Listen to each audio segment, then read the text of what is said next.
Hello. তো দেখো class 11 এর ক্লাস যেরকম আমরা শুরু করেছি সেমিস্টার 1 এর, তো এর আগের ক্লাসে আমরা একদম বেসিক ডিসকাস করেছিলাম ভেক্টরের।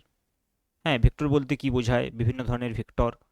তারপর হচ্ছে যে টেনসর বলতে কি বোঝায়, স্কেলার ভেক্টরে কি পার্থক্য রয়েছে, টেনসরের সঙ্গে ভেক্টরের কি সম্পর্ক রয়েছে, বা টেনসর কি ভেক্টর কি, দুটি ভেক্টরের মধ্যবর্তী কোণ কিভাবে নির্ণয় করতে হয়, এবং বিভিন্ন ধরনের ভেক্টর, এগুলো সম্পর্কে আমরা ডিসকাস করেছিলাম আগের ক্লাসে, একদম বেসিক যেটা ভেক্টরের।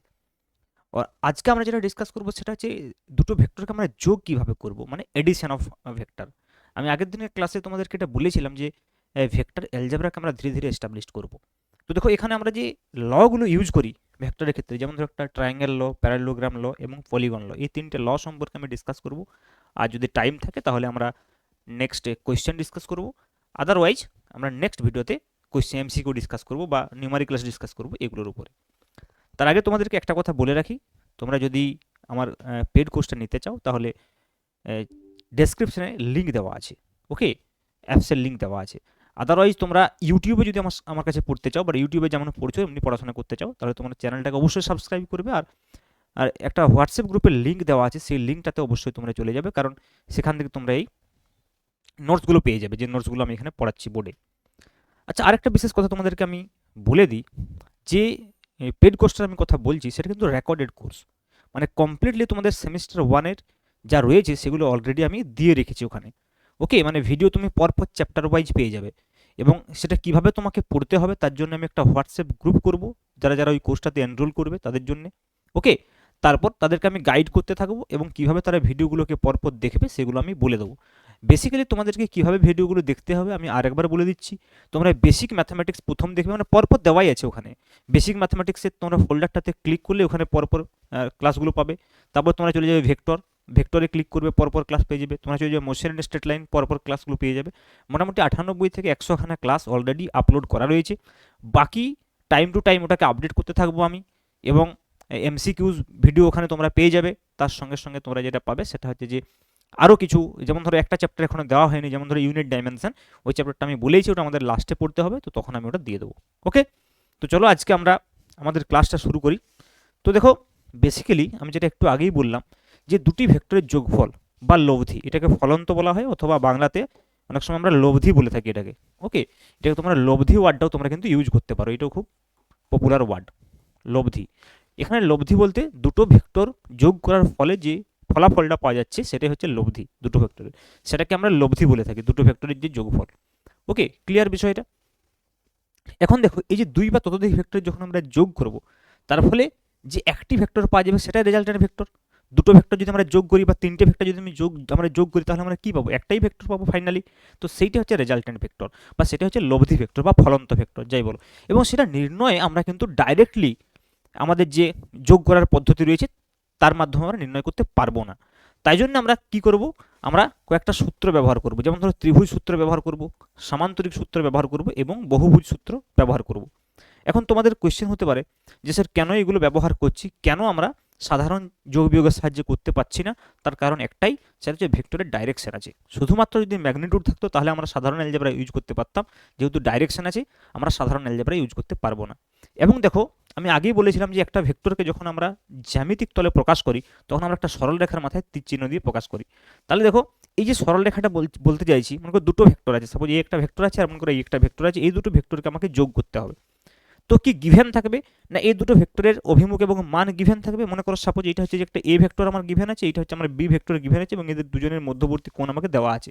বা মধ্যবর্তী কোণটা দেখো, যদি আমি যদি এটা এখানে বাড়িয়ে দিই, তাহলে এই দুটো যেখানে মিট করছে এই কোণটা এদের মধ্যবর্তী কোণ থিটা হবে।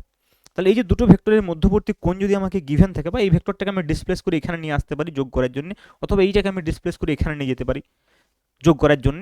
এটাকে আমি বলেছিলাম যে ভেক্টরের শিফটিং প্রপার্টি বলা হয়। দুটো ভেক্টরকে যোগ করার জন্য আমরা সেই দুটো ভেক্টরকে মুভ করাতে পারি তাদের ডাইরেকশনকে চেঞ্জ না করে। তো দেখো, এই যে দুটো ভেক্টর আছে, এই দুটো ভেক্টরকে যদি মনে করো একটা ত্রিভুজের দুটো বাহু দ্বারা প্রকাশ করি, তাহলে কিন্তু এটা সেট হতে পারে। অথবা সামান্তরিক সূত্রতে আমরা দেখব যে সামান্তরিকের দুটো সন্নিহিত বাহুতে এটাকে সেট করব, তারপরে এর রেজাল্টেন্টটাকে কীভাবে নির্ণয় করব সেটা আমরা দেখব। তেমনি বহুভুজ সূত্র কখন কাজ করবে? দুইয়ের বেশি ভেক্টর যখন থাকবে। তো বহুভুজ সূত্রটা কিছুই নয়, ত্রিভুজ সূত্রটাকে আমরা রিপিটেড যখন আমরা করবো, মানে ত্রিভুজ সূত্রের একটা এক্সটেন্ডেড ফর্ম তোমরা বলতে পারো বহুভুজ সূত্র। তো আমরা দেখবো এই তিনটে সূত্রের সাহায্যে, বা এই তিনটে সূত্র আসলে কি, এবং সেই সূত্রের সাহায্যে কিভাবে আমরা দুটো ভেক্টরের যোগ করে যোগফল বা লব্ধি বা ফলন্ত ভেক্টর নির্ণয় করতে পারি। ওকে, তো প্রথমে যেটা আমরা ডিসকাস করব সেটা অবশ্যই ভেক্টরের ত্রিভুজ সূত্র। তো প্রথমে দেখো ত্রিভুজ সূত্রের স্টেটমেন্টটা ভালো করে বোঝো, যে স্টেটমেন্টটা কি বলতে চাইছে সেই অনুযায়ী আমরা ডায়াগ্রামটা বানাবো। কি বলছে দেখো, যদি দুটি ভেক্টরকে কোনো ত্রিভুজের দুই বাহু দ্বারা মান ও দিক সহ প্রকাশ করা হয়, ক্লিয়ার ব্যাপারটা, মানে দুটো বাহু দ্বারা যদি আমরা প্রকাশ করতে পারি মান এবং দিক সহ, তবে তৃতীয় বাহুটি যেটা কিন্তু বিপরীত ক্রমে, অপোজিট ডাইরেকশনে নেবো, অপোজিট ক্রমে নেবো, বিপরীত অপোজিট অর্ডারে নেবো, তাহলে কি হবে, ওই দুই ভেক্টরের ফলন্ত ভেক্টরকে নির্দেশ করবে কে, ওই তৃতীয় বাহুটা। বিষয়টা বোঝা যাচ্ছে? বিষয়টা আমি আরও ভালো করে দেখো বুঝিয়ে দিচ্ছি তোমাদেরকে ডায়াগ্রামের মাধ্যমে, তাহলে তোমার স্টেটমেন্টটা আরও বুঝতে পারবে ভালোভাবে। দুটো মনে করো আমি ভেক্টরকে একটা ত্রিভুজের দুটো বাহু দ্বারা রিপ্রেজেন্ট করছি। আমাকে মনে করো দুটো ভেক্টর দেওয়া আছে, তাদের মধ্যবর্তী কোণ গিভেন আছে। সেই দুটো ভেক্টরকে আমি কি করছি, একটা ভেক্টরকে মনে করো আমি এই বরাবর এঁকে নিলাম, ক্লিয়ার, এটা মনে করো এ ভেক্টর, আর একটা ভেক্টরকে মনে করো আমি এই বরাবর এঁকে নিলাম। তাহলে এই দুটো ভেক্টর দেখো, এ এবং বি ভেক্টর, এই দুটো ভেক্টরে দুটো ত্রিভুজের যদি দুটো বাহু দ্বারা প্রকাশিত হয়, তাহলে যে থার্ড বাহুটা হবে সেটা বিপরীত ক্রমে, দেখো বিপরীত ক্রমে গৃহীত যে থার্ড বাহুটা হবে এইটাকে আমরা লব্ধি বলবো। ভালো করে বোঝো। তাহলে দেখো এই যে বাহুটা, এই বাহুটা যদি মনে করো আমাকে এ ভেক্টরকে প্রকাশ করে, এ ভেক্টরের মান এবং অভিমুখকে প্রকাশ করে, এই দিকের যে বাহুটা রয়েছে এই বাহুটা যদি বি ভেক্টরের মান এবং অভিমুখকে প্রকাশ করে, তাহলে বিপরীত ক্রমে গৃহীত, মানে এই বরাবর বিপরীত ক্রম, অর্ডার কেন বিপরীত বলছে, এটা এইভাবে যাচ্ছে দেখো, এটা অ্যান্টি ক্লকওয়াইজ এ বি, তাহলে এই দিক থেকে এদিকে যখন যাচ্ছে তখন বিপরীত ক্রমে গৃহীত। তাহলে সেই বিপরীত ক্রমে গৃহীত যে বাহুটা, সেই বাহুটার যে দৈর্ঘ্য সেটা ভেক্টরটার মান, এবং এই বাহুটার উপরে যে অ্যারোটা দেওয়া আছে ভেক্টরটার অভিমুখ। তাহলে এই যে আর দিয়ে আমরা প্রকাশ করছি, এটা যে রেজাল্টেন্ট ভেক্টর। মানে যদি যদি আমার A vector plus B vector equal to R vector হয়, সাপোজ মনে করো এ এবং বি এই দুটো ভেক্টরকে যোগ করে আমি আর ভেক্টর পেয়েছি, এই দুটো ভেক্টরকে যোগ করে আমি আর ভেক্টর পেয়েছি, তাহলে তার ডায়াগ্রামটাকে আমি ত্রিভুজের সাহায্যে এইভাবে দেখাতে পারবো, এ বি এবং আর কে। তাহলে মনে করো এ ভেক্টর আমার কাছে গিভেন, বি ভেক্টর আমার কাছে গিভেন, তার মানে এ ভেক্টরের দৈর্ঘ্য হচ্ছে এই বাহুটার দৈর্ঘ্য, বি ভেক্টরের দৈর্ঘ্য হচ্ছে এই বাহুটার দৈর্ঘ্য, বি ভেক্টরের মান হচ্ছে এই বাহুটার দৈর্ঘ্য, এ ভেক্টরের মান হচ্ছে এই বাহুটার দৈর্ঘ্য। তাহলে আর ভেক্টরের মান আমাকে নির্ণয় করতে হবে, মানে আমাকে এই বাহুটার দৈর্ঘ্য নির্ণয় করতে হবে। আমাকে দেওয়া থাকবে কি, এ এবং বি এর মধ্যবর্তী কোণ দেওয়া থাকবে। সাপোজ মনে করো এইটাও দেওয়া আছে যে এ ও বি এর মধ্যবর্তী কোণ, এ ভেক্টর ও বি ভেক্টরের মধ্যবর্তী কোণ মনে করো গিভেন আছে, মধ্যবর্তী কোণ আমি ধরে নিলাম থিটা, মধ্যবর্তী কোণ আমি ধরে নিলাম থিটা। তাহলে দেখো আমি এটাও শিখিয়েছি আগের ক্লাসে যে কিভাবে দুটো ভেক্টরের মধ্যবর্তী কোণ নিতে হয়। কি করতে হবে, ভেক্টর দুটিকে অবশ্যই যে বিন্দুতে আমরা এই কোণটা নেবো সেই বিন্দু থেকে বহির্মুখী হতে হবে। তাহলে দেখো যদি আমরা এইখানে নিই এ এবং বি ভেক্টরের মধ্যবর্তী কোণ, তাহলে দেখতে পাচ্ছি এ ভেক্টর এখানে ইনওয়ার্স আছে, বি ভেক্টর আউটওয়ার্স আছে, তাই দুটোকে আউটওয়ার্স বা বহির্মুখী করতে হবে। তো তাই জন্য আমরা কি করবো, এ ভেক্টরটা একটু শিফট করে দিই, এখান থেকে এখানে নিয়ে চলে আসি, ভেক্টরের শিফটিং প্রপার্টি ইউজ করে এ ভেক্টরটাকে আমি এখানে নিয়ে চলে এলাম। তাহলে এইটা হলো আমার এ ভেক্টর। তাহলে এ ভেক্টরটাকে যদি আমি এখান থেকে এখানে নিয়ে চলে আসি, মানে বাড়িটাকে মনে করি ইনক্রিজ করে দিই, বাড়িয়ে দিয়ে ডাইরেকশনটা যদি বাড়িয়ে দিই, তাহলে এইখানে যেটা হবে অ্যাঙ্গেলটা, এই অ্যাঙ্গেলটা কিন্তু এ এবং বি এর মধ্যবর্তী কোণ হিসাবে গণ্য হবে। ক্লিয়ার বিষয়টা এখানে অবধি? তাহলে দেখো আমাকে এইটা গিভেন আছে, এ দেওয়া আছে, বি দেওয়া আছে, থিটা দেওয়া আছে, আমাকে নির্ণয় করতে হবে আর, তার মানে আমাকে এই বাহুটার দৈর্ঘ্য নির্ণয় করতে হবে। তো দেখো এই বাহুটার দৈর্ঘ্য নির্ণয় করতে তোমরা অলরেডি জানো। কখন জানো না, যদি এটা সমকোণী ত্রিভুজ হতো। মনে করো সাপোজ আমি বলছি যে যদি এই এ ভেক্টরটা মনে করো এইভাবে থাকতো, বি ভেক্টরটা মনে করো এইভাবে থাকতো, তাহলে আর ভেক্টরটা এইভাবে হতো। ভালো করে বুঝো, তখন এ এবং বি এর মধ্যবর্তী কোণ হয়ে যেত থিটা, তখন তুমি কিন্তু এটা নির্ণয় করতে অলরেডি জানো। তখন এই বাহুটার দৈর্ঘ্য কত হতো, এই বাহুটার দৈর্ঘ্য হতো আর ইকুয়াল টু, আর যদি এই বাহুটার দৈর্ঘ্য হয় তাহলে √ এ স্কোয়ার প্লাস বি স্কোয়ার। এটা কিন্তু তোমরা পিথাগোরাসের উপপাদ্য থেকে অলরেডি জানো। তার মানে তোমরা যে ভেক্টর যোগ করতে জানো নি তা নয়, তোমরা ভেক্টর যোগের সূত্র বা ত্রিভুজ সূত্র জানো এবং অলরেডি এটা ইউজ করেছো ক্লাস 9-এ তোমরা অলরেডি এটা ইউজ করেছো। কখন ইউজ করেছো বলো এই বিষয়টাকে, তোমরা সরণ ভেক্টরের ক্ষেত্রে এই বিষয়টা কিন্তু ইউজ করেছো। কখন দেখো কিভাবে ইউজ করেছো এবং কখন ইউজ করেছো আমি তোমাদেরকে একটু বুঝিয়ে দিচ্ছি ব্যাপারটা। মনে করো তোমাদেরকে যখন বলা হতো, ভেরি সিম্পল, যে একজন ব্যক্তি এই বরাবর 3 মিটার সরণ হয়েছে এবং এই বরাবর 4 মিটার সরণ হয়েছে, তোমরা বলতে এই ব্যক্তিটার লব্ধি সরণ এই বরাবর হবে এবং সেটা 5 মিটার। কি করে পেতে, 3 স্কোয়ার √ 3 স্কোয়ার প্লাস 4 স্কোয়ার। যদি আমাকে জিজ্ঞেস করা হয় বলো তো এই 3 মিটারের সঙ্গে এর যে ফাইনাল লব্ধি সরণটা হয়, এটা লব্ধি সরণ, এটা তার প্রাথমিক সরণ, এটা দ্বিতীয় সরণ। প্রথমে 3 মিটার এই বরাবর গেছে, তারপর 4 মিটার এই বরাবর গেছে, তাহলে লব্ধি সরণ কত? 5 মিটার। তাহলে মানটা তো পেয়ে গেলাম 5 মিটার। অভিমুখটা কি করে পাবো? না এই অ্যাঙ্গেলটা নির্ণয় করতে পারলেই হবে। মনে করো এই অ্যাঙ্গেলটাকে যদি আমি আলফা ধরি, তাহলে এখান থেকে তুমি কি বলবে?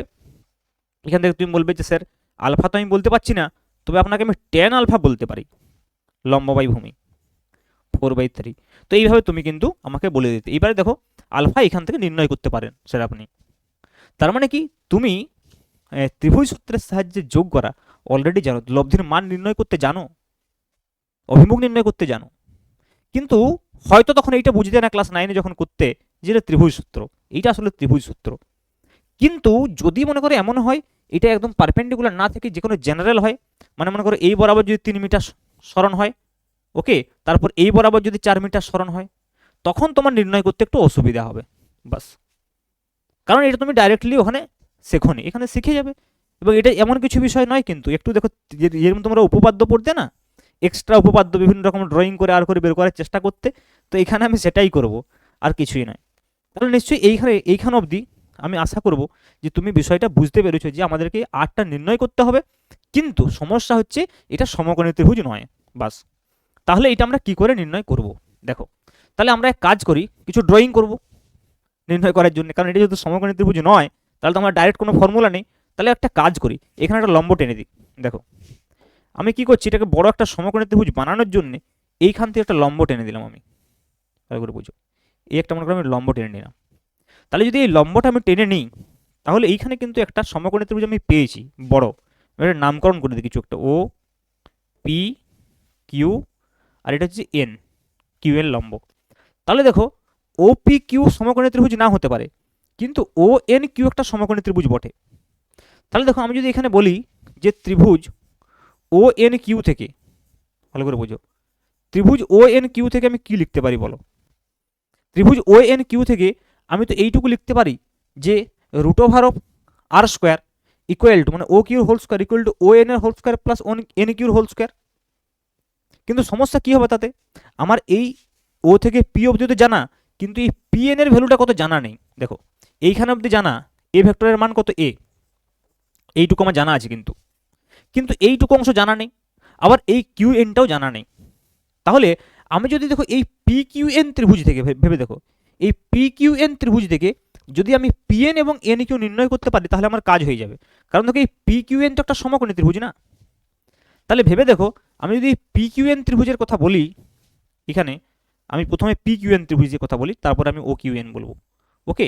তাহলে দেখো যদি আমি বলি যে ত্রিভুজ পি কিউ এন থেকে, ভালো করে বোঝো বিষয়টা, ত্রিভুজ পি কিউ এন থেকে আমি কি পাবো?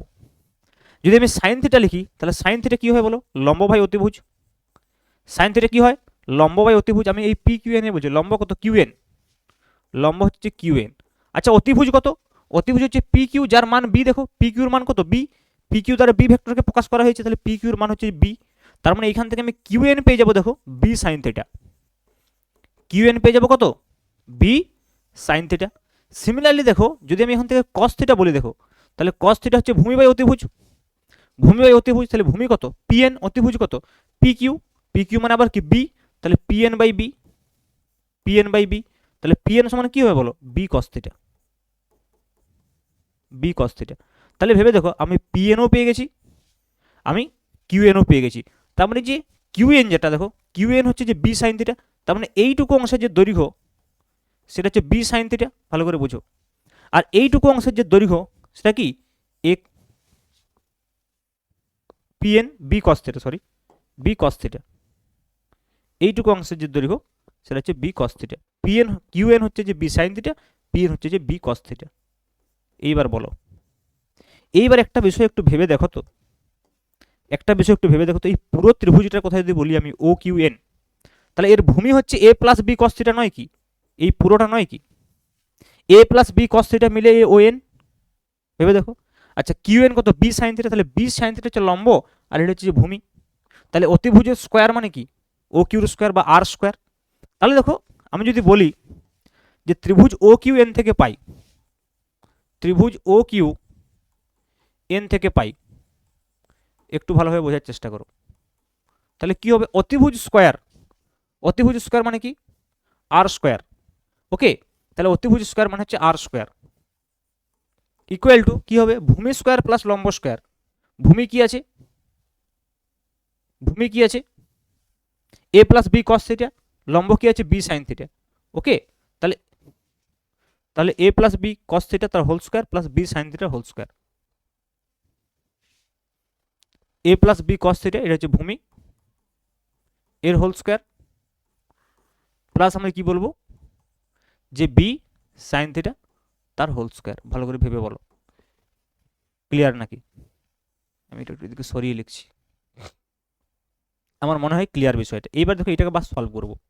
তাহলে লেফট সাইডে কি হচ্ছে আর স্কোয়ার, এটা হচ্ছে এ প্লাস বি এর হোল স্কোয়ার মানে A square plus 2ab, A square plus 2ab plus B square. তাহলে বি স্কোয়ারটা কি হবে, B square cos square theta.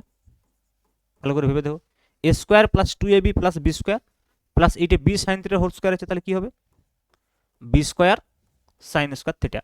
তাহলে ইকুয়াল টু দেখো এখানে আমরা এক কাজ করি A square plus 2ab cos theta, আমি একদম স্টেপ জাম্প করছি না যাতে তোমরা বুঝতে পারো, প্লাস দেখো এখান থেকে যদি বি স্কোয়ার আমি কমন নিই তাহলে কি হবে বলো, cos square theta plus sine square theta, cos square theta plus sine square theta. তাহলে বলো cos square theta plus sine square theta 1, তাহলে এটা কি হবে A square plus 2ab cos theta plus B square. তাহলে এটা যদি আমরা এইভাবে লিখি A square plus B square plus 2ab cos theta. তাহলে এইটা হয়ে গেল আমাদের আর স্কোয়ার। তাহলে এখান থেকে যদি কেউ জিজ্ঞেস করে তাহলে আর কত, তাহলে আর হয়ে যাবে দেখো root over of A square plus B square plus 2ab cos theta. তাহলে এইটা হয়ে গেল আমাদের ভেক্টরটির মান, যে লব্ধি ভেক্টরটার কথা আমরা বলছিলাম সেই লব্ধি ভেক্টরটার মান হয়ে গেল এটা। বুঝা গেল? তাহলে দেখো এ বি এবং থিটা যদি আমাকে দেওয়া থাকে তাহলে আমি আর এর মান কিন্তু এই সূত্রটা থেকে নির্ণয় করতে পারবো। ক্লিয়ার? এবারে দেখো যদি আমাকে অভিমুখ বলে তাহলে অভিমুখ মানে আমাকে এই কোণটা নির্ণয় করতে হবে যে এ ভেক্টরের সঙ্গে আর কত কোণ করে আছে। তাহলে এই কোণটাকে মনে করো আমি আলফা ধরে নিলাম। তাহলে আবার যদি এই বড় ত্রিভুজটা দেখি তাহলে ট্যান আলফা কি হবে বলো, লম্ব বাই ভূমি, তাহলে B sine theta divide by A plus B cos theta. Okay, তাহলে দেখো আমি যদি বলি যে লব্ধি ভেক্টরটি, যদি বলি যে লব্ধি ভেক্টর এ এর সঙ্গে আলফা কোণ করে আছে, এর সঙ্গে কি বলছি আমি আলফা কোণ করে রয়েছে। তাহলে দেখো এর সঙ্গে যদি আলফা কোণ করে থাকে তাহলে কি হবে, তাহলে আমরা বলতে পারবো যে ট্যান আলফা ইকুয়াল টু কি বলতে পারবো, ট্যান আলফা ইকুয়াল টু লম্ব বাই ভূমি। লম্ব ছিল ওই ত্রিভুজটাতে কি বি সাইন থিটা আর ভূমি কি ছিল এ প্লাস বি কস থিটা, এ প্লাস বি কস থিটা। তাহলে এইটা হয়ে গেছে আমাদের অভিমুখ। দেখো এইবার আশা করি বিষয়টা তোমরা বুঝতে পারছো। দেখো তাহলে দেখো খুবই সিম্পল বিষয়, এমন নয় যে তোমরা মাধ্যমিকে এই বিষয়গুলো জানতে না। এই বেসিক ট্রিগোনোমেট্রি তোমরা জানো, sine square theta plus cos square থিটার বিষয় যে বেসিক ট্রিগোনোমেট্রিক বিষয় সেটা তোমরা জানো। তোমরা এটাও জানো যে এই অতিভুজ স্কয়ার সমান লম্ব স্কয়ার প্লাস ভূমি স্কয়ার, তোমরা এটাও জানো ট্যান আলফা সমান লম্ব বাই ভূমি। তাহলে কি জানা ছিল না, সবই জানা ছিল, বাস বিষয়গুলোকে একসঙ্গে আমরা একত্রিত করলাম। ওকে, তো একত্রিত করে আমরা বুঝলাম যে আচ্ছা ত্রিভুজ সূত্র মানে এইটা বলতে চাইছে। তার মানে এ বি এবং থিটা যদি আমার দেওয়া থাকে তাহলে আমি আর ভেক্টরটাকে নির্ণয় করতে পারবো, মানও নির্ণয় করতে পারবো এবং তার অভিমুখও নির্ণয় করতে পারবো। ওকে, ক্লিয়ার? এবার দেখো আমরা কিছু স্পেশাল কেসে যাওয়ার আগে কিছু স্পেশাল কেস বলতে যেমন একটু আগে আমি দেখাচ্ছিলাম যে থিটা যদি 90 ডিগ্রি হয় তাহলে আর ইকুয়াল হবে root over of A square plus B square. তো সেই স্পেশাল কেসগুলোতে যাওয়ার আগে আমি সামান্তরিক সূত্র একটু তোমাদের সঙ্গে আলোচনা করে নিই। তো দেখো সামান্তরিক সূত্রটা যখন আমরা পড়বো তখন আমরা সেখানে দেখবো যে ক্যালকুলেশনটা আমাদেরকে আর আলাদা করে করতে হবে না, কারণ ক্যালকুলেশনটা আমরা অলরেডি করে ফেলেছি, সেম টাইপের ক্যালকুলেশন হবে। কিন্তু সামান্তরিক সূত্রটা কি বলতে চাইছে এইটা বোঝাটা একটু জরুরি। ওকে, তো দেখো সামান্তরিক সূত্রের মেন স্টেটমেন্টটা কি না, বলছে দুটি ভেক্টরকে একটি সামান্তরিকের সন্নিহিত বাহু দ্বারা মান ও দিক সহ প্রকাশ করা হয় তবে ওই সামান্তরিকের কর্ণ ওই দুটি ভেক্টরের ফলন্ত ভেক্টর বা লব্ধিকে নির্দেশ করবে। ওকে, তাহলে একটা সামান্তরিকের দুটো সন্নিহিত বাহু যদি দুটো ভেক্টরকে প্রকাশ করে, যেমন এ এবং বি ভেক্টর আমি একটু আগেই বলেছিলাম, তো সেরকম যদি আমরা এ এবং বি ভেক্টরকে নিই একটা সামান্তরিকের দুটো সন্নিহিত বাহু, তো সামান্তরিকের মনে করো এ একটা বাহু আর তার একটা সন্নিহিত বাহু মানে এই বাহুটা আমি মনে করছি, এই দুটো সমান্তরিকের দুটো সন্নিহিত বাহু। তো এই দুটো বাহু দুটো ভেক্টরকে প্রকাশ করছে। তাহলে মনে করো এই বাহুটা এ ভেক্টরকে প্রকাশ করছে এবং এই বাহুটা বি ভেক্টরকে প্রকাশ করছে। তাহলে বলছি এদের যে কর্ণ, সন্নিহিত কর্ণ, কর্ণ দুটো এই দিক থেকে একটা কর্ণ হবে, এই দিক থেকে একটা কর্ণ হবে। যদি আমি সমান্তরিকটাকে কমপ্লিট করি, দেখো সাপোজ আমি সমান্তরিকটাকে কমপ্লিট করছি, দেখো তো এটা কীভাবে হবে কমপ্লিট? এইদিকে একটা নিশ্চয়ই প্যারালাল বাহু থাকবে, আর এর যে প্যারালাল বাহু সেটা আমরা এইদিকে একটা পাবো, তাই তো? তাহলে এটা হবে কমপ্লিট সমান্তরিকটা, ভেবে দেখো। তাহলে এদের এদের এদের যেটা এই দুটো যে বাহু ছিল সন্নিহিত বাহু, তার যেটা সংশ্লিষ্ট কর্ণ, সেই কর্ণটা কোনটা? এইটা হবে দেখো সংশ্লিষ্ট কর্ণটা। তাহলে এই কর্ণটা কি বলছে? এদের লব্ধি ভেক্টর বা আর কে নির্দেশ করবে। এই কর্ণটা কাকে নির্দেশ করবে? লব্ধি ভেক্টর আর কে নির্দেশ করবে। তাহলে ভেবে দেখো, তাহলে এইটা হচ্ছে যে আমাদের এ ভেক্টর, এটা হচ্ছে যে বি ভেক্টর, তাহলে এটা হচ্ছে আর ভেক্টর। এবার আমাকে বলো আগের যদি আমরা ডায়াগ্রামটা দেখি, সেই ডায়াগ্রামটার সঙ্গে যদি কম্পেয়ার করো, তাহলে এখানে দেখো এ এবং বি এর মধ্যবর্তী কোণ থিটা ছিল, তাহলে সেইটা আমাকে এইখানে এখন দেখাতে হবে এ এবং বি এর মধ্যবর্তী কোণ। এইদিকে এই ভেক্টর, এইদিকে বি ভেক্টর, তার মানে এই কোণটা হচ্ছে যে থিটা। তুমি হয়তো ভাবছো স্যার এটাকে আলাদা কোণ, না, কারণ দেখো এইটা যদি বি হয় তাহলে এই ভেক্টরটাও তো বি হবে না, সমান্তরিকের দুটি অপোজিট বাহু সমান হয়। আবার দেখো এই এটাকে যদি আমি এখন এইখানে একটু এক্সটেন্ড করে দিই, ভেবে দেখো এটাকে, তাহলে দেখো এ এবং বি এর যে মধ্যবর্তী কোণ সেটা এইখানে হবে, এবং হোয়াই যদি দেখো এই কোণটার এই কোণটা অনুরূপ কোণ। আর দেখো এ ভেক্টর আর এর সঙ্গে যে কোণটা করেছিল সেটাকে আমরা আলফা ধরেছিলাম। এবার তুমি যদি এই দিকের অংশটাকে বাদ দিয়ে দাও, তাহলে ওটা ত্রিভুজ সূত্রের মতোই হয়ে গেছে। এটা এ ভেক্টর, এটা বি ভেক্টর, আর এটা হচ্ছে আর ভেক্টর। তাহলে এ এবং বি যে অর্ডারে আছে দেখো, আর তার অপোজিট অর্ডারে আছে। তাহলে এ বি যদি দুটি ত্রিভুজের দুটি বাহুকে যদি প্রকাশ করে, তাহলে আর হচ্ছে যে তৃতীয় বাহু। আবার যদি এইভাবে ভাবি যে এই ভেক্টরটা এবং এই ভেক্টরটা হচ্ছে সমান্তরিকের দুটো সন্নিহিত বাহু এবং তাদের যে সংশ্লিষ্ট কর্ণ সেটা লব্ধিকে নির্দেশ করছে। তাহলে বলো ক্যালকুলেশনে কি কোনো চেঞ্জ হবে? না, ক্যালকুলেশনে কোনো চেঞ্জ হবে না। তার মানে এইখানে যে লব্ধি ভেক্টরের মানটা যদি আমরা বলি আর, তাহলে সেই লব্ধি ভেক্টরের মানটা কি হবে? সেটা হবে অবশ্যই root over of A square plus B square plus 2ab cos theta. Okay, this is equation number 1। এবং এখানে যেটা হবে সেটা হচ্ছে যে ট্যান আলফা যেটা হবে, ট্যান আলফা যেটা হবে সেটা কি হবে বলো? ট্যান আলফা যেটা হবে সেটা হচ্ছে যে লম্ব বাই ভূমি, তাহলে আগের মতোই হবে B sine theta divided by A plus B cos theta. B sine theta divide by কী হবে? A plus B cos theta. So this is equation number 2। তার মানে আলফাটা কি? তাহলে আলফাটা হচ্ছে যে আর ভেক্টরের সঙ্গে কত কোণ করে রয়েছে। কিন্তু এইখানে আমাদের আরেকটা অপশান আছে, সেটা হচ্ছে আমরা বি ভেক্টরটা আর এর সঙ্গে কত কোণ করে আছে সেটাও জানতে চাইতে পারি। তাহলে সেইটাকে যদি আমি বিটা বলে দিই, সেই কোণটাকে যদি আমি বিটা বলে দিই, তাহলে ট্যান বিটা কত হবে? এইটা এইভাবে মনে রাখবে, দেখো এইটা এইভাবে মনে রাখবে, যেহেতু অ্যাঙ্গেলটা এইদিকে চলে গেছে, তাহলে এখানে এ এবং বিটাকে আমি রিপ্লেস করে দিলেই কাজ হবে। মানে বিটাকে যদি আমি এ লিখে দিই, তাহলে A sine theta divide by B plus A cos theta, A cos theta. So this is our equation number 3। তাহলে এইখানে আমি একটা এক্সট্রা বিষয় পেলাম, সেটা কিছুই নয় যদি এই দিক থেকে আমি বিচার করি, কারণ এই বাহুটা এ হলে তো এই বাহুটাও এ হবে। তাহলে যদি আমি এই দিকে ত্রিভুজটা দেখি, দেখো বি এ এবং আর, তাহলে ট্যান বিটাটা যদি ওই দিক থেকে বের করি, তাহলে সেটা এ সাইন থিটা আপন B plus A cos theta হবে, আর কিছুই নয়। তাহলে বিষয়টা বুঝতে পারছো? আচ্ছা, এটা কীভাবে মনে রাখা যেতে পারে স্যার? কারণ যখন অঙ্ক করবো তখন তো ডায়াগ্রামটা সবসময় এরকম থাকবে না, বিভিন্ন দিকে ঘুরে যেতে পারে। তাহলে সেক্ষেত্রে আমরা মনে রাখার জন্য কি করবো? দেখো এইভাবে তুমি সবসময় মনে রাখবে যে লেফট সাইডে ট্যান আছে, তার মানে রাইট সাইডে সাইন বাই কস হবে। ভেবে দেখো লেফট এইভাবে লিখবে, দেখো আমি লিখছি এবার, লেফট সাইডে ট্যান আছে, তার মানে রাইট সাইডে কী হবে? সাইন বাই কস হবে। কী হবে? সাইন বাই কস হবে, ভালো করে বুঝো। আচ্ছা, সাইন কসের সঙ্গে কোন অ্যাঙ্গেলটা আছে? দুটি ভেক্টরের মধ্যবর্তী কোণ আছে। ট্যানটা কি না লব্ধি ভেক্টর, এই যে এ এর সঙ্গে যে কোণটা করেছে, তাহলে লব্ধি ভেক্টর যদি এ এর সঙ্গে কোণটা করে, ভালো করে বোঝো, তাহলে উপরে হবে বি, এবং দেখো বি এর সঙ্গে যা গুণ থাকবে এর সঙ্গে তা গুণ থাকবে, তাহলে যার সঙ্গে অ্যাঙ্গেলটা ছিল সেটাকে এইভাবে করে দাও। সিমিলারলি দেখো যখন আমরা ট্যান বিটা লিখবো, ট্যান বিটা লিখবো, তখন আমরা কি বলবো? তাহলে বিটা কার সঙ্গে কোণটা করে আছে? দেখো বি এর সঙ্গে কোণটা করে আছে, তাহলে বি প্লাস লিখবো, বাকি কি পড়ে থাকলো? এ, তাহলে এখানেও এ সাইন থিটা হবে আর নিচে এ কস থিটা হবে। বুঝে গেল? আলফা কার সঙ্গে কোণ করেছে? এ, তাহলে A plus B cos theta B sine theta, এই দুটোর সঙ্গে একই ভেক্টর গুণ আছে, তাহলে সাইন বাই কস হচ্ছে যে ট্যান। তাহলে এইভাবে আমরা কিন্তু যে কোনো ডায়াগ্রাম থাকুক থাকুক না কেন অঙ্ক করার সময় আমরা ডাইরেক্টলি কিন্তু এই বিষয়টাকে লিখতে পারবো। আশা করি বিষয়টা তোমরা বুঝতে পেরেছো যে আমি কি বোঝাতে চাইছি। এবার দেখো কিছু স্পেশাল কেস আমরা ডিসকাস করব। কি ডিসকাস করব? কিছু স্পেশাল কেস। বহুভুজ সূত্র আলোচনা করার আগেই আমরা চাইছি কিছু স্পেশাল কেস ডিসকাস করতে।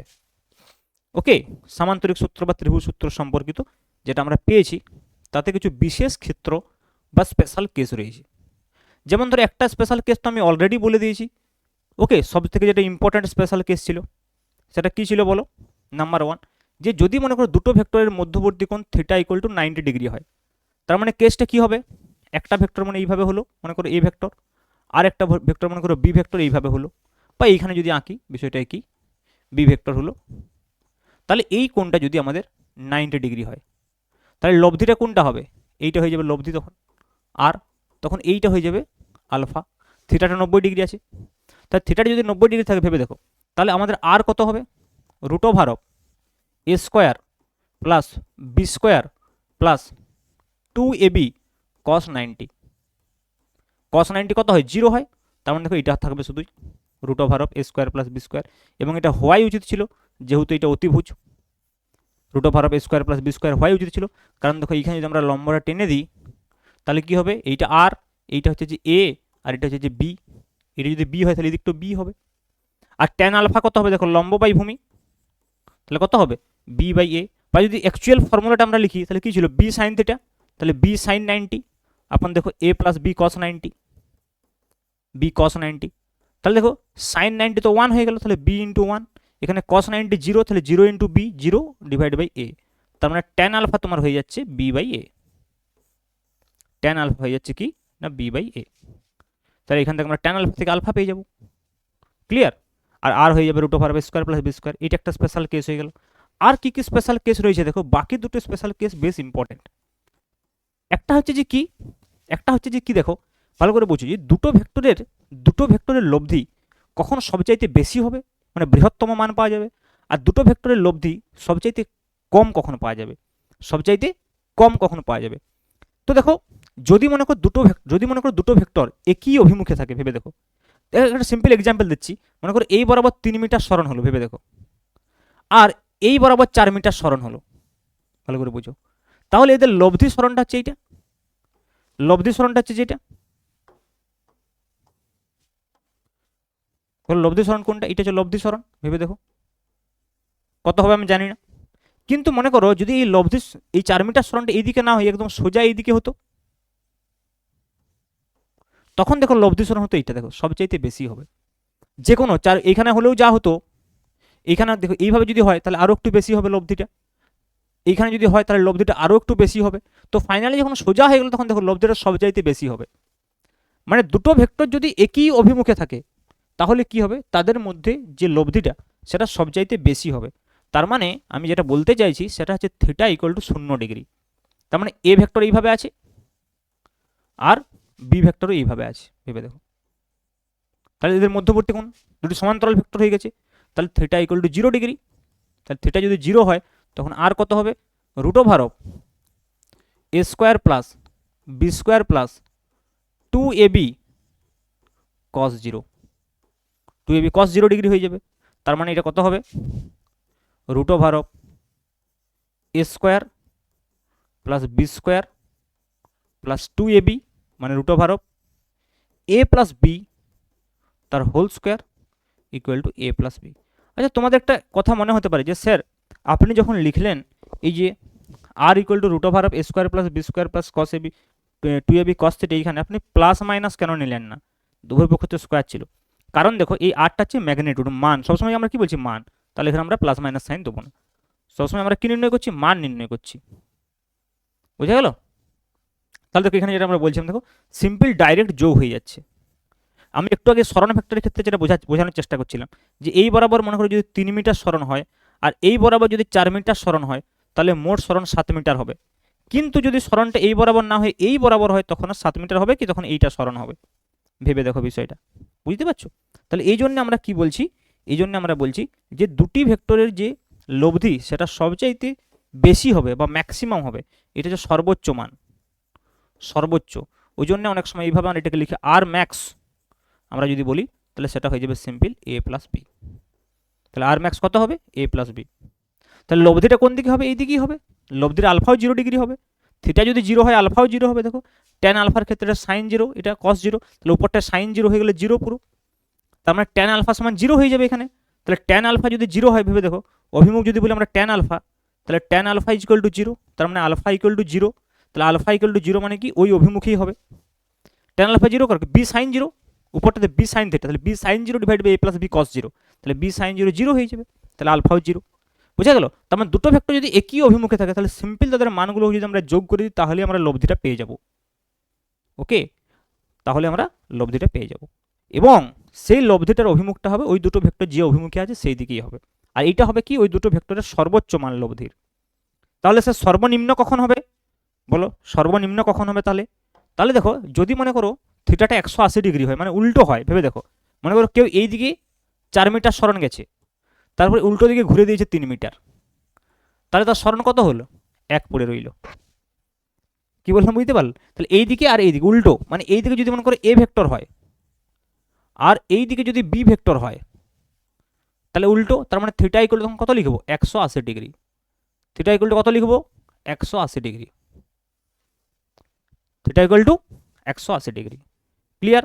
তাহলে থিটা যদি 180 ডিগ্রি হয় তাহলে লব্ধি কত হবে? আর কত হবে? না আর হবে root over of A square plus B square plus 2ab cos 180 degree. Cos 180 ডিগ্রির ভ্যালু কি তোমরা জানো? দেখো তোমরা তো ক্লাস 10-এ 90 অবধি সব শিখেছিলে, এখানে একটু বেশিও শিখতে হবে। যেমন ধরো কয়েকটার মান তোমরা মনে রাখবে।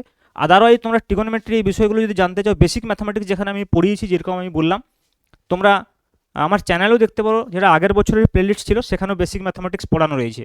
ওকে, তো সেখান থেকেও তোমরা দেখতে পারো চাইলে। ওকে, আদারওয়াইজ আমি নেক্সট ক্লাসে মানে ম্যাথামেটিক্স প্রবলেমসগুলো করার আগে আমি আরেকবার ট্রিগোনোমেট্রি, যে বেসিক ট্রিগোনোমেট্রি সেগুলো বলবো। বেসিক্যালি ভেক্টর বিয়োগটার আগে আমি বলতাম, কারণ ভেক্টর বিয়োগ এটা প্রয়োজন হবে। ওকে, আদারওয়াইজ তোমরা এই মুহূর্তে কতগুলো মান মনে রাখলেও কাজ হবে। যেমন ধরো কস 180 ডিগ্রির মান তোমরা মনে রাখবে, এটা হচ্ছে -1। কস 180 ডিগ্রির সাইন 180 ডিগ্রি যদি বলা হয় তাহলে সাইন 180 ডিগ্রির মান কিন্তু 0 হয়। এই কতগুলো ভ্যালু তোমাদেরকে মনে রাখতে হবে, এগুলো ভেক্টরে বেশি কাজে লাগবে। কস 120 ডিগ্রির মান সেটা হচ্ছে যে কত হয়? -1/2। আর সাইন 120 ডিগ্রির মান হচ্ছে যে √3/2। কস দেখো 90 ডিগ্রি পেরিয়ে গেলে কি হচ্ছে? মাইনাস হয়ে যাচ্ছে, -1 -1/2। এই কয়েকটা ভ্যালু তোমরা মনে রাখবে। বাকি তোমরা যে ক্লাস 10-এ যেগুলো পড়েছিলে সেগুলো তো মনে রাখতে হচ্ছে, তার সঙ্গে সঙ্গে এই কয়েকটা ভ্যালু আমাদের এই ভেক্টর চ্যাপ্টারে খুব ইউজ হবে। ওকে, 60 ডিগ্রি 30 ডিগ্রি এগুলো তো ইউজ হবে, তার সঙ্গে সঙ্গে এই কয়েকটা ভ্যালু ইউজ হবে। ওকে, বাকি যদি তোমরা এই ডিটেলস জানতে চাও, তোমরা ম্যাথামেটিক্স যখন পড়বে ট্রিগোনোমেট্রি সেখানে তো তোমরা পড়বে অল সাইন ট্যান কস, সেখানে তোমরা দেখবে যে কীভাবে 90 ডিগ্রি থেকে বেশি কোণগুলো নির্ণয় করতে হবে। আদারওয়াইজ তোমরা আমার চ্যানেলের প্লেলিস্টেও যেতে পারো, আগের বছর যেটা আমি পড়িয়েছিলাম সেখানে থেকে বেসিক ম্যাথামেটিক্স পড়ানো আছে। আর যদি তোমরা কোর্সটা নাও, পেড কোর্সটা, তাহলে সেখানে তো একদম পরপর করাই রয়েছে, বেসিক ম্যাথামেটিক্সের সমস্ত চ্যাপ্টার পড়ানো রয়েছে। ওকে, এখানেও আমি ইউটিউবেও আমি আবার পড়াবো। ওকে, তোমরা এই মুহূর্তে এইগুলো একটু মনে রাখো। হ্যাঁ, কস 180 ডিগ্রি, সাইন 180 ডিগ্রি, কস 120 ডিগ্রি, সাইন 120 ডিগ্রি, এই বিষয়গুলো। ওকে, তাহলে দেখো কস 180 ডিগ্রির মান কত বলছি? -1, তাহলে এখানে মাইনাস লিখে দেবো। তাহলে এটা হয়ে যাবে দেখো root over of A square plus B square -2ab হয়ে গেল, তাই নয় কি? তাহলে এটা কত হবে? Root over of a - b এর হোল স্কোয়ার। তাই যদি root over of a - b এর হোল স্কোয়ার হয় তার মানে সিম্পল কত হবে? a ডিফারেন্স b বলছি আমি, একটা মাইনাস না বলে। কেন বলছি? কারণ যেটা বড় হবে সেটি, কারণ এইটা a - b এর হোল স্কোয়ার হতে পারে, b - এর হোল স্কোয়ার হতে পারে। ওই জন্য আরটা আমরা বলছি কি? a ডিফারেন্স b বলছি। ওই জন্য আরটা আমরা কি বলছি? a ডিফারেন্স b বলছি। ক্লিয়ার বিষয়টা? এখান অবধি বিষয়টা ক্লিয়ার তোমাদের, যে কেন আমি এরকম বলছি? ওকে, তাহলে দেখো আমি কিন্তু এই বিষয়টা পেয়ে গেলাম। ওই জন্যই দেখো আমার যদি এইদিকে 4 হতো, এদিকে 3 হতো, তাহলে সিম্পল আমি করে দিতাম 4 - 3। কিন্তু যদি মনে করো এইদিকে 3 হয়, এইদিকে 3 মিটার হয়, আর এইদিকে 4 মিটার হয়, এদিকে 4 মিটার হয়, তখন আমি কি বলবো? 4 - 3। ওই জন্য আমি বলছি a - b বলতে পারি, b - a বলতে পারি। তাহলে সেক্ষেত্রে ডিফারেন্ট কি হবে? সেক্ষেত্রে ডিফারেন্ট হবে, দেখো ফাইনাল যে সরণটা এইটুকু, 3টা বাদ দিয়ে দিলে এইটা এই অভিমুখে হচ্ছে, 4-এর অভিমুখে হচ্ছে। কিন্তু এইখানে দেখো ফাইনাল সরণটা এই দিকে ছিল 4-এর অভিমুখ, এই দিকে ছিল 3-এর অভিমুখ, এইদিকে ছিল 3-এর অভিমুখ। তাহলে দেখো 4 থেকে যখন আমরা 3 বিয়োগ করছি, ওকে, মানে যখন এটা বড় বিটা ছোট, তখন আমার ফাইনাল সরণটা কিন্তু এই অভিমুখেই থাকছে। ভালো করে বুঝো। এদিকে 4 ছিল, তারপরে 3 চলে এসেছে, তাহলে সরণটা যেটা পড়ে গেছে সেটা এই অভিমুখে। তার মানে যে ভেক্টরটা বড় সবসময় তার অভিমুখে সরণটা হবে, ফাইনালটা লব্ধি সরণটা যেটুকু বেঁচে থাকবে সেটা কোন দিকে হবে, যে ভেক্টরটা বড়। ক্লিয়ার? এবং দেখো এইটা আমরা কিভাবে বলতে পারবো, কারণ দেখো আলফা তো দুটোর ক্ষেত্রে জিরো না, আলফা জিরো বা 180 ডিগ্রি দুটোই হতে পারে। ট্যান আলফা জিরো মানে কি, আলফা জিরো হতে পারে 180 ডিগ্রি হতে পারে। তাহলে এইটার ক্ষেত্রে আমি বলতে পারি যে এখানে আলফা জিরো বলতে আমরা কি বোঝাচ্ছি, আলফা জিরো বলতে আমরা এইটা বোঝাচ্ছি যে ভেক্টরটা বড় তার দিকে। মানে দেখো আমরা যদি এখানে ট্যান আলফা নির্ণয় করতাম, ভেবে দেখো ট্যান আলফা যদি নির্ণয় করতাম আমরা কি লিখতাম, বি সাইন 180 ডিগ্রি, হ্যাঁ কি না, divided by A plus B cos 180 degree. এবার আমাকে একটা কথা বলো, এই সাইন 180 ডিগ্রির মান তো জিরো, তাহলে ট্যান আলফা তো জিরো হয়ে গেল। তাহলে ট্যান আলফা জিরো মানে আমি কি বোঝাতে চাইছি, আলফা জিরো। তাহলে আলফাটা কার সঙ্গে কোণ, এর সঙ্গে কোণ হতে পারে, বি এর সঙ্গে কোণ হতে পারে, আমাদের ডায়াগ্রাম অনুযায়ী আমরা তো এটা বলিনি কোন কোনটা। তাহলে দেখো এখানে যে আমাদের ডায়াগ্রামটা ছিল অ্যাকচুয়ালি আলফার কথা যেটা আমরা বলছিলাম, এই আলফা যদি আমরা এইদিকে এ এর পরিবর্তে বি লিখি, বা ট্যান আলফা যদি জিরো হয় ট্যান বিটাও তো জিরো হবে, ব্যাপারটা তো একই। তার মানে কি, তাহলে বিটাও জিরো হতে পারে আলফাও জিরো হতে পারে, তাহলে কোন ভেক্টরটা কি করে বুঝবো, এখানে যেহেতু দুটো ভেক্টর অন্য অভিমুখে আছে, তাহলে আমরা যে ভেক্টরটা বড় সেই ভেক্টরটার সঙ্গে কোনটাই বুঝবো। ওকে, তার মানে সেই ভেক্টরটার অভিমুখেই ফাইনাল ভেক্টরটা হবে। ক্লিয়ার? কিন্তু দেখো যখন যোগ করছিলাম, মানে যখন থিটা ইকুয়াল টু জিরো হয়েছিল তখন কোনো সমস্যা থাকেনি, কারণ দুটোই একই অভিমুখে আছে, তাহলে আলফা ইকুয়াল টু জিরো যে কোনো একটার সঙ্গে কোণ আমরা ধরতে পারি। কিন্তু এইটার ক্ষেত্রে কি করতে হবে, যে ভেক্টরটা বড় তার সঙ্গে আমরা কোণটা ধরবো। তার ফলে মানে আলটিমেটলি কথাটা এটাই, যে ভেক্টরটা বড় হবে ফাইনাল যে সরণটা হবে বা লব্ধি সরণটা যেটা হবে সেটা ওই ভেক্টরের অভিমুখেই হবে। ক্লিয়ার? তাহলে আশা করি সামান্তরিক সূত্র এবং ত্রিভুজ সূত্র তোমাদের ক্লিয়ার হয়ে গেছে। যেহেতু রেকর্ডেড ভিডিও আমি 30-35 মিনিটের মধ্যে রাখতে চাইছি, তাই এর জন্য আমি একটা সেকেন্ড পার্ট বানিয়ে দেবো যেখানে আমরা বহুভুজ সূত্রটা পড়ব এবং তার সঙ্গে সঙ্গে আমরা কি করব, নিউমারিক্যালস প্রবলেম ডিসকাস করব এই যোগ এবং ভেক্টরের যে যোগের সূত্র সেখান থেকে। আর তার সঙ্গে সঙ্গে ভেক্টর যোগের যে ধর্ম আছে সেটাও আমরা ওই ভিডিওটাতে দেখব, বিনিময় নিয়ম এবং সংযোজন নিয়ম। তাহলে আমাদের ভেক্টর যোগ শেষ হবে, তারপর আমরা ভেক্টর বিয়োগ শুরু করব। এবং যেহেতু ভেক্টরে এই ট্রিগোনোমেট্রিটা লাগছে, সেহেতু এই ট্রিগোনোমেট্রিটা যদি তোমরা এই মুহূর্তে জেনে নাও তাহলে কাজ হবে। অথবা তোমরা একটু আগেই বললাম আমি, প্লেলিস্টে গিয়ে আগের বছরের দেখবে বেসিক ম্যাথামেটিক্স মানে ক্লাস 11 সেমিস্টার 1 বলে একটা প্লেলিস্ট রয়েছে, সেখানে আমি কিন্তু বেসিক ম্যাথামেটিক্সটা পড়িয়েছিলাম। আর যদি তোমরা আমার পেড রেকর্ডেড কোর্সটা নিচ্ছ তাহলে তো কোনো সমস্যাই নেই, ঠিক আছে, সেখানে কিন্তু তোমরা সমস্ত কিছু পেয়ে যাবে এবং এত ভালোভাবে বোঝানো আছে যে সেখানে তোমাদের বুঝতে কোনো রকম কোনো সমস্যা হবে না। আদারওয়াইজ আমি তো ইউটিউবে ক্লাস নিচ্ছি, তো তোমাদের যেরকম ইচ্ছা, তোমাদের যদি মনে হয় যে না আমার ওই পুরো সিলেবাসটা আমার কাছে থাকলে সুবিধা, তাহলে তোমরা সেটা নিতেই পারো। এবং ওই কোর্সটার আমি ভ্যালিডিটি 2 বছর করে দিয়েছি, তার কারণ তোমরা যাতে যেই এবং নিটের জন্য ওটাকে ব্যবহার করতে পারো। এবং আমি টাইম টু টাইম কিন্তু কন্টেন্ট আপডেট করে দেবো। এখন তো যা কন্টেন্ট আছে সেটা সেমিস্টার 1-এর জন্য সাফিসিয়েন্ট, তাছাড়াও আমি যেই নিটের জন্য যেগুলো প্রয়োজন হবে সেই কন্টেন্টগুলো ওটাতে আমি আপলোড করে দেবো। ওকে, তো আজ এইটুকুই থাক। Thank you. চ্যানেলটাকে অবশ্যই সাবস্ক্রাইব করবে এবং বেল আইকনটা টিপে দেবে যাতে নোটিফিকেশান তোমার কাছে ঠিক সময়ে চলে যায়। ওকে, থ্যাংক ইউ ভেরি মাচ।